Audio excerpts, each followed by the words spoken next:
Hindi lang sa pelikula dahil tumagos din in real life ang kilabot ng Huwag Kang Titingin sa ilang cast nito. Ang spooky experience ni Sofia Pablo nakunan pa raw ng video.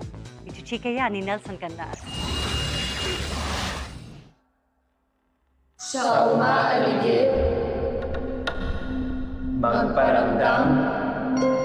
Bilang ang mga taong nasa set ng isang horror film, ang ilaw, props at iba pang elemento nito, kontrolado para mas maging makatindig balahibo ang isang eksena. Makailang ulit ng ikinuwento ni Sofia Pablo at Allen Ansay ang real-life spooky experience sa set ng Huwag Kang Titingin.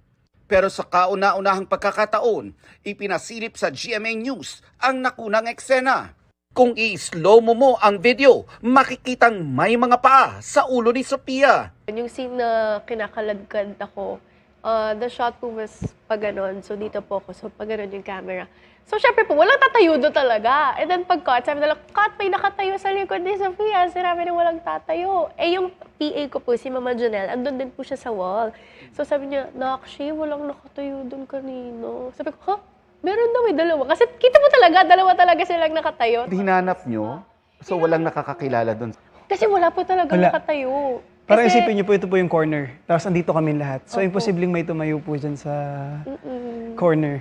Tsaka Tapos may nung mga tinignan- nakatingin po sa scene na andun mismo. Wala daw talaga nakatayo doon. Pero sa camera footage meron. Nung pinanood mo ulit yung yung video, anong naging reaction mo?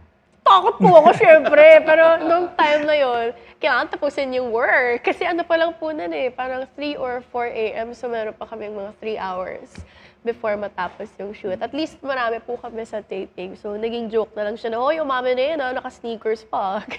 Pero ako po, deep inside, alam ko talaga na walang tao. Hindi pa maipaliwanag hanggang ngayon ang pangyayari. Pero ang malinaw, nag-iwan ito ng marka kina Sofia at Allen. Kwento pa ni Allen, hindi lang siya ang nakaramdam ng kilabot dahil pati ang kanyang pamilya may experience na napasabi silang huwag kang titingin. Kahit yung brother ko po, naliligo siya sa bahay namin sa Bicol. Bigla daw, yung pinsan ko, bigla daw gumanon sa baba ng door ng CR, sabi niya. Tapos nakangiti, nakaganon. Tapos sabi niya, Mama, si Dayan, naninilip dito. Tapos bumaba siya. 2 hours ago na palang wala si Dayan. Ang kilabot na ihahatid ng Huwag Kang Titingin, mapapanood na sa susunod na Miyerkules, April 15.